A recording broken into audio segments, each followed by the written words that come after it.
신광섭의 위대한 투자 시간입니다. MBN골드 신광섭 매니저와 함께할게요. 어서 오세요. 네, 반갑습니다. 신광섭입니다. 네. 코스피는 일단 오늘 오전보다는 낙폭을 줄였고 코스닥도 장중에 지금 빨간불을 살짝씩 보여주고 있어요. 네. 좀 FOMC 회의 결과를 잘 소화해내나라는 생각도 드는데 어떻게 분석하세요? 일단은 이 한마디로 좀 정의를 드리고 네. 싶습니다. 뭐 이렇게 과하게 반응할까, 미국장이. 3대 지수 하락한 거. 네, 아무것도 아닌 거를 가지고 뭐 이렇게 겁을 먹어서 다들 이렇게 셀링이 나올까.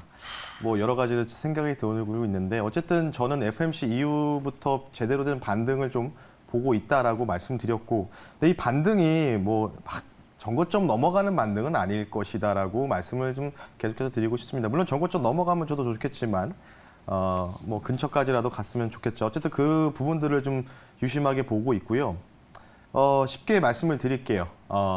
금리 인하, 금리 인하가 무슨 뭐 동네 FMC가 무슨 뭐 연준이 동네 구멍가게도 아니고 아니 무슨 5월 달에 온다면 6월 달에 무슨 금리 인하 합니까? 말도 안 되는 소리죠. 네. 그러니까 쉽게 얘기해서 금리 인하가 역사적으로 연준 100년 역사상 금리가 동결되고 나서 중립금리가 동결되고 도달하고 나서 이제 더 이상 금리를 안 오겠다 선언한단 말이죠. 그러면 언제쯤에 금리 인하가 나올 것이냐? 그럼 이제 5.25. 그럼 여기서 한 번 더 올리면 5.5잖아요. 이제 끝이에요. 이제 5.5면은 거의 끝일 겁니다. 그럼 여기서 언제 금리 인하를 시작하냐면 약 9.7개월 뒤에 금리 인하에 시작합니다. 통계가 그렇게 나와 있어요. 연준이 여태까지 과거 100년 역사상 그때 이제 금리 인하를 진행했기 때문에 그러면 뭐 6월 달에 혹시나 뭐 한 번 더 올려도 뭐 저는 뭐 그냥 그거는 별다른 악재는 아니라고 계속 말씀드리고 있잖아요. 네. 그래서 그러면 6월에 한 번 더 올린다고 최악으로 한 번 더 올린다고 하면 5.5에다가 그러면 10개월 뒤면은 딱 내년 3월이겠죠. 네, 그때부터 금리 인하 들어가는 건데 최대한 늦출 겁니다. 금리 인하도. 금리 인하 뭐 연말에 할 수 있다? 말도 안 되는 소리죠. 역사를 공부하신 분들은 아실 겁니다. 10개월 뒤에 통상 역사상 10개월 뒤에 금리 인하를 진행했기 때문에 그거는 너무 저는 쓸데없는 데다가 너무 걱정, 노파심을 보지 말자. 이렇게 좀 말씀 한번 드려보겠습니다. 네. 일희일비하지 말자. 뭐 이렇게 정리해봐도 될까요? 네, 맞아요. 그래서 화면 잠깐 보면서 말씀드리면 네. 이게 지금 보이는 화면이 3년 국채거든요. 제가 지난번에 3년 국채가 이렇게 떨어지고 있다고 했잖아요. 네. 보시면 다시 올라왔어요. 그러니까 금리가 올라가는데 국채가 왜 올라가요? 떨어져야죠. 떨어져야죠. 가격이 왜 올라갑니까 이게? 이해가 안 되잖아요. 그러면서 자연스럽게 달러 내려가잖아요. 사실 지금 증시도 보면 우리가 어제 좀 미리 얻어 맞았기 때문에 얻어 맞았잖아요. 얻어 맞아서 지금 뭐 실제로 코스닥 보아, 코스피도 마이너스 0.2 정도 형성되고 있잖아요. 현재도. 뭐 그런 부분이라고 보시면 좋을 것 같아요. 그래서 저는 자주 월요일부터는 다시 또 반등이 좀 강하게 나올 가능성을 좀 보고 있다라고 보시면 좋을 것 같고, 요거 하나만 좀 말씀드리고 싶습니다.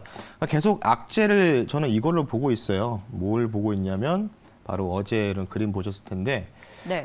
이제 제가 운영하는 이 네이버 밴드에다 올려드렸는데요. 이게 보시면 그 뉴스도 우리 앵커님도 보셨을 거예요. 크렘린궁 여기 앞에 보면은 이제 5월 9일 날 전승절이라고 해가지고 세계대전에서 이긴 날을 기념하기 위해 나온 날이거든요. 그래서 네. 이제 행사를 이제 준비하고 있는 거예요.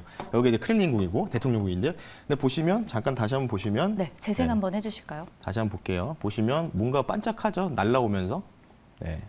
자, 보겠습니다. 하면서 갑자기 반짝하면서 팡 터지죠. 이게 이제 드론 공격을 이제 러시아가 이제 우크라이나가 했을 것이다. 추정하는 거죠. 뭐 기체가 이 무인기가 우크라이나 거다. 뭐 이런 식으로 좀 얘기가 나오고 있어요.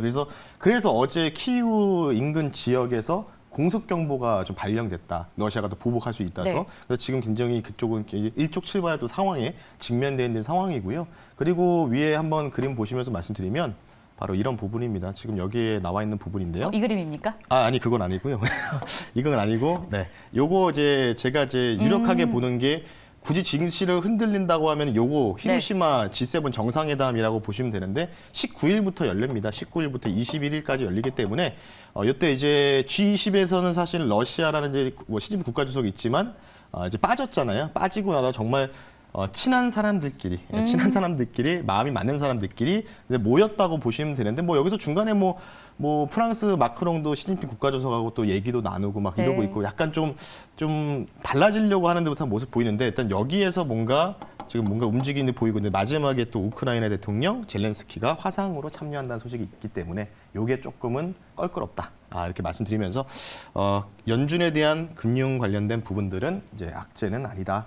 굳이 나온다면 이쪽에서 좀 나올 가능성이 있다라고 말씀드리면서 좀 길게 얘기했네요. 이 정도로 마무리하겠습니다. 좋습니다. 저희가 좀 주목해야 될 내용들까지 확인을 좀 해봤는데요. 이어지는 순서 저희가 종목 이야기로 넘어가 보겠습니다. 리뷰 먼저 할 텐데 오늘도 리뷰할 종목이 좋아요. 네. 4월 27일에 공개했던 위투 종목 넥슨 게임즈가 장중에 12.6%가량의 수익률을 보여줬습니다. 자, 이 종목은 어떻게 좀 더 들고 가볼까요? 네, 이제 뭐 거의 최저점에서 말씀을 드렸어요. 네. 그리고 300일 이동평에서 말씀드리고 나서 정말 가장 좋은 차트죠. 그러니까 천천히 우상향하는 거. 보시면 각도 없잖아요. 그냥 천천히 우상향하고 있지 않습니까? 그러니까 뭐 지금 페라이트는 막 이러고 있다가 빵 뛰고 막 쭉 내리고 이러고 네. 있잖아요. 어제도 제가 조정 나온다고 분명히 말씀드렸고 조정 나오고 있죠. 이렇게 유의하게 올라가는 거. 일단은 지금 목표가까지 아직 도달을 살짝 좀 못했어요. 약간 좀 3, 4% 모자란 상황에서 장중에 고가가 12% 정도 달성이 됐는데 게임주를 굳이 투자하실 거면 뭐 여러 종목들이 있지만 게임 스튜디오사를 많이 갖고 있는 11개를 갖고 있거든요. 넥슨 게임즈가 유일한 여러분들의 대안이 될 것이다. 그래서 나 굳이 포트폴리오에 게임주 담고 싶으면 넥슨 게임즈가 약간 좀 많이 밀렸다. 그러면 담아놓는 전략이라면 반드시 수익으로 귀결될 수밖에 없습니다. 그래서 넥슨 게임즈 대표적으로 말씀드렸으니까 계속해서 지켜보시는 관점으로 말씀드리면서 홀딩 1차 목표가 아직 도달 안 했기 때문에 홀딩 의견 드리면서 마무리하겠습니다. 네, 1차 목표가까지는 뭐 2에서 3% 남았는데 일단 기다려보자, 가지고 있자, 이런 전략 기억하겠습니다. 자, 오늘의 종목 바로 공개할까요? 오늘은 이선이 준비가 돼 있는데 네. 후속주잖아요. 네, 맞습니다. 네. 뭐 갑자기 2선 하니까 3선 짜장이 생각나는데 2선 준비했고요. 재미없습니다, 이번엔 좀. 죄송합니다. 페라이트가 이제 한 3, 4일 동안 좀 움직였잖아요. 맞아요. 움직였기 때문에 그 움직임을 좀 뒤로 이을 수 있는. 그래서 아마 5월, 6월 달에 여러분들이 반드시 이 종목들, 이 종목이 아니더라도 이 섹터를 조금 포트에 한 종목씩은 담았으면 좋겠어. 섹터가 좀 다른 두 종목을 들고 왔거든요. 현재가로 말씀을 좀 드릴게요. 4,090원의 말씀 한번 드려볼 수 있도록 하겠고요. 네, 이 종목을 슬슬 다시 또 우리가 모아갈 시기가 온 것 같습니다. 종목명 말씀드릴게요. 오늘 첫 번째 종목입니다. 사료주 갖고 왔습니다. 고려산업이라는 종목을 말씀 한번 드려보겠습니다. 코드번호 002140이고요. 고려산업 한번 말씀 한번 드려볼게요. 뭐 배합사료 관련된 이제 판매 그리고 제조까지 하는 업체다라고 보시면 좋을 것 같습니다. 뭐 대장들이 많아요. 뭐 누보도 있고 팜스토리도 있고 미래생명자원 그리고 고려산업 있는데 왜 고려산업을 선택했느냐? 수급도 그나마 낮고 그리고 기술적 분석으로 좀 차트로 봤을 때도 가장 조금 먹을 구간이 좀 많이 있다고 판단하고 있기 때문에 고려산업을 픽했다라고 보시면 좋을 것 같고요. 아까 제가 지정학적 관련된 부분 좀 말씀을 드렸잖아요. 네. G7 정상회담에서 지금 뭐 페라이트라든지 막 이런 게 움직이는 게 이유가 뭘까요? 바로 광물 제재, 경제적 제재고 그리고 지정학적 관련된 부분들에서 아까 크렘린궁 관련된 또 이 공격 소식들. 그래서 굉장히 좀 동유럽이 또 시끌벅적하려고 준비를 하고 있기 때문에 아시다시피 우크라이나가 밀 생산량은 전 세계 4위를 담당하고 있습니다. 중앙아시아까지 포진되어 있는 부분까지 담당하고 있기 때문에 그러면 이제 사료 쪽이 좀 부각될 가능성이 매번 나왔었다라고 말씀드리고 싶고요. 흑해 공무 협정이 18일 날, 5월 18일 날 정상회담 전날에 만료가 돼요. 그래서 지금 뭐 하고 있냐면 러시아 유엔 회담에서 흑해 관련된 부분들에서 통로를 이제 어떻게 할 것이냐 이 부분들이 이제 내일 어린이날에 현지 시간으로 개최가 됩니다. 그럼 여기서 뭔가 좀 약간 어긋나는 시기 나오면은 이 공무 협정이 체결이 안 된다, 또 연장이 안 되면은 또 사료주들이 좀 움직일 가능성이 있다라고 말씀드리고 싶고 마지막은 우크라이나 젤렌스키 대통령의 화상 연설 참여 소식이 있기 때문에 약간 좀 시끌벅적한 이 주간이 될 가능성이 있어서 포트에 사료주 한 종목 정도는 좀 가지고 있어야 되지 않을까 싶기 때문에 이 종목을 선택했다라고 말씀드리면서 마무리하겠습니다. 고려산업이었습니다. 사료주, 곡물 섹터 안에서 한 종목은 담았으면 좋겠는데 그게 바로 고려산업이다라고 픽되었고요. 그렇다면 이제 가격 전략 궁금해집니다. 어느 정도 선까지 끌고 갈까요? 이 종목 되게 재밌는데요. 네. 빠르게 좀 차트 분석 말씀드리겠습니다. 일단 이날 거래량이 좀 폭발적으로 터졌고 상한가를 한번 기록을 했었어요. 그리고 나서 이제 시장이 이때 좀 약간 좀 밀렸었어요. 그때 뭐 SBB 사태부터 해서 신용 리스크가 부각되면서 같이 밀렸다가 이렇게 왔다 갔다 했거든요. 근데 여기서 이제 장대응봉을 맞았던 계기가 뭐냐면 흑해 아까 말씀드렸던 네. 부분 있잖아요. 요게 이제 체결됐어요라고 해서 협정이 체결됐다고 해가지고 당연히 그러면 사료주는 급락 나올 수밖에 없잖아요. 이게 불발되면 올라가는 거니까 네. 반사수혜로. 그래서 이게 기간 조정은 좀 겹치다가 이렇게 또 다시 시장 좀 흔들리면서 지정학적 리스크 부각되면서 이렇게 뭔가 차트를 좀 만들어주고 있는데 거래량이 산발적으로 터지고 있어서 사실 주인이 누군지 모르겠습니다. 이게 지금 어떤 기관인지 외국인들이 왔다 갔다 해서 단기 트레이딩을 하는 종목이기 때문에 이런 종목들은 제가 개인적으로 좀 좋아하는 편이거든요. 차트적으로 보고도. 그래서 이 종목을 일단은 1차 목표가를요. 300의 이동평균선은 한 번에 한번 터치하지 않을까. 맞고 밀리던지 아니면 이걸 뚫어주던지 둘 중에 하나 나올 것으로 판단하고 있기 때문에 1차를 4,700원 선을 말씀을 드리겠고요. 2차 목표가를 좀 높게 만약에 돌파해서 그 우러 전쟁 관련된 부분이 너무나 가시화되고 있다, 격화되고 있으면 2차 목표가는 이제 5,300원이 되겠죠. 요게 한 40% 될 겁니다. 기대 수익률이. 그 부분을 참고하시면 좋을 것 같고 손절가를 넉넉하게 3,700원 선 말씀드릴 테니까요. 1차 목표가를 먼저 여러분들 기억하셨다가 302도표에서 부딪히는지 판단하셔서 투자 판단에 도움이 되셨으면 좋겠습니다. 고려산업 1차 목표가 4,700원, 2차 5,300원 체크하도록 하겠습니다. 자, 이어서 두 번째 종목 바로 공개할 텐데요. 두 번째 섹터 또 궁금해져요. 첫 번째는 사료였고 네. 두 번째는 어딜까요? 두 번째는 이제 코인 같은 상승률을 보였던 실적의 오, 상승률을 보였던 급하게. 기업인데, 뭐 주가도 많이 올라갔는데 8,800%의 실적 어닝 서프라이즈 나왔다고 했던 기업 아실 겁니다. 네. 바로 두 번째 위투 종목은 현대로템 종목 한번 가지고 나왔습니다. 코드번호 064350이고요. 뭐 아마도 한 2주 전에 한번 실적 발표 나왔었어요. 그때 네. 앵커님이 한번 브리핑 해주셨잖아요. 8,800%. 뭐 굳이 뭐 이 설명할 필요 있을까 싶어서 말씀 한번 드려볼 텐데 전차, 장갑차, 그러니까 신형 전차죠. K2 전차 그리고 K-21 장갑차 이 부품을 현재 생산하는 기업입니다. 현대로템 사실 철도주인데 뭐 수소 철도도 막 이런 이슈도 있어서 주가 상승 나왔었거든요. 어쨌든 방산 부품 관련주였고 이 K-21 또 K2 전차의 궤도 부품을 납품하고 있습니다. 왜 실적이 8,800%가 어닝 서프라이즈가 나왔을까 고민을 해보면 방산 부분이 월등하게 나왔거든요. 그렇다는 얘기는 뭐 아시다시피 이 나토 진영에 속하는 이 폴란드부터 시작된 국가로부터 지금 뭐 전차라든지 이런 거를 지금 우리가 완성 이 장갑차나 전차를 계속 수출을 했고 그에 대한 뉴스도 많이 보셨잖아요. 한 두세 달 전에. 그런 부분들. 그래서 조금은 뭐 제 우려감들이 사실화가 되려고 지금 하고 있어요. 왜냐하면 아까도 보셨다시피 쉽게 얘기해서 우리나라 청와대라든지 뭐 대통령실, 그렇죠. 용산 대통령실을 드론으로 공격한 거거든요. 그러니까 누군지 모르겠으나 우크라이나가 추정된다라고 러시아도 밝힌 만큼 엄청 이제 격화되려고 하고 있는 부분들이 좀 있기 때문에 그 부분들 여러분 주목하실 필요가 있고 5월 9일 날에 이제 러시아 전승절입니다.